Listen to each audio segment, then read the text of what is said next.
السلام عليكم ورحمة الله تعالى وبركاته. اشرح اليوم طريقة نشر مقطع ريلز بطريقة صحيحة على صفحة الفيسبوك بأسهل طريقة.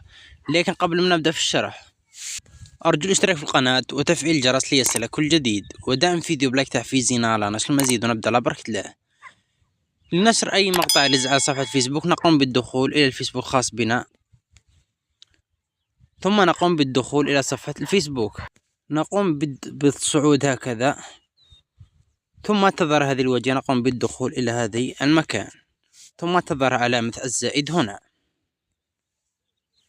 نقوم بالضغط عليها، ثم تظهر مجموعة من الخيارات، نقوم باختيار مقطع ريلز هكذا، ثم نقوم باختيار أي فيديو من هذه الفيديوهات.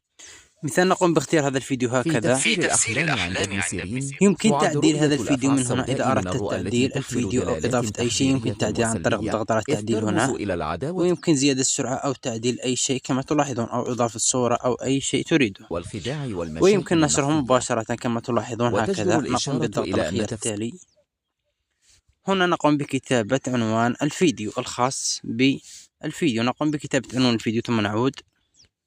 بعد كتابة العنوان يمكن كتابة هاشتاج، اختيار بعض الهاشتاجات المناسبة للفيديو الخاصة بك.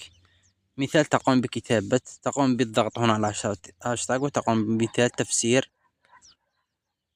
تفسير أحلام، ونقوم بالضغط على الشرطة هذه هنا لكتابة الهاشتاج. وهنا يمكن جدولة، هنا اختيار من يمكن مشاهدة فيديو أو مقطع ريلز الخاص بك الجميع. هنا تقوم باختيار العامة أو ماذا تريد، وهنا تقوم يمكن جدولة الفيديو الخاصة بك أو نشره الآن. يمكن جدولة الفيديو الخاصة بك، إذا أردت نشره في وقت آخر يمكن جدولة الفيديو من هذا المكان. وهنا يمكن تشغيل مشاركة الفيديو في القصة الخاصة بك، يمكن مشاركته في القصة الخاصة بك. وهنا يمكن الإشارة إلى أشخاص، وهنا يمكن إضافة تسميات الذكاء الاصطناعي هكذا. نطلب بإضافة تسميات لبعض العناصر، ويمكن ترويج المنشور، ونقوم بالضغط على خيار مشاركة. هكذا يتم تحميل الفيديو كما تلاحظون، تحميل المنشور. ننتظر إلى أن يتم تحميل الفيديو الخاص بنا. هكذا كما تلاحظون ظهر الشريط التحميل. ننتظر إلى أن يتم تحميل المقطع كليا.